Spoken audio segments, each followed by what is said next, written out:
আব্বু আম্মুকে বলছি মরে গেলে দাবি রেখো না। পুলিশের উপরে আমাদের অনেক রাগ। কেন রাগ কেন এত? আমার ভাইকে মারছে, মারা গেলে গেছি, ওদের গুলিকে আমরা ভয় পাই না।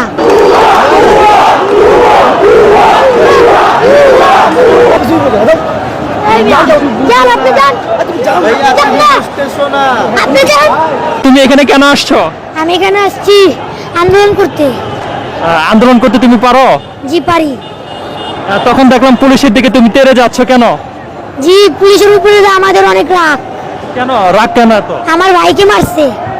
তোমার ভাইকে মারছে? জি। এখন তুমি যদি মারা যাও এখানে আন্দোলনে এসে? মারা গেলে গেছি, ওদের গুলিকে আমরা ভয় পাই না। ওদের গুলি ভয় পাও না? না। তখন তোমার বাবা মাকে কে জবাব দেবে? আমার বাবা মাকে আমি গুলাই আসছি যে মরে গেলে আর দাবি রেখো না। তোমার আব্বা আম্মুকে কি বলছো? আমার আব্বু আম্মুকে বলছি মরে গেলে দাবি রেখো না। মরে গেলে দাবি রাখবেন এটা বলছো? তোমার আব্বা আম্মু জানে তুমি এখানে আসছো? জি। বাসা কোথায় তোমার? বাসা ঘাটার চর। হ্যাঁ? ঘাটার চর। এত দূরে এখানে কিভাবে আসলে? এখানে গাড়ি দিয়ে আসছি। তুমি একাই আসছো? জি।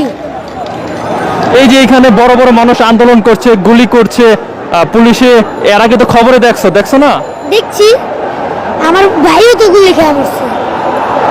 ভাই গুলি খায় মরছে? জি। এখন এই যে তুমি এখানে যে আসছো, তোমার আব্বু আম্মু চিন্তা করতেছে না? না, আমার আব্বু আম্মুকে বলে আসছি। বলে আসছো? জি। এখন এখানে আন্দোলন করতে এসে তোমার যদি কিছু হয়ে যায়? হইছে। তখন তোমার বাবা মাও তো কান্নাকাটি করবে। করছে। আমার ভাইয়ের প্রতিশোধ আমি আগে নিব।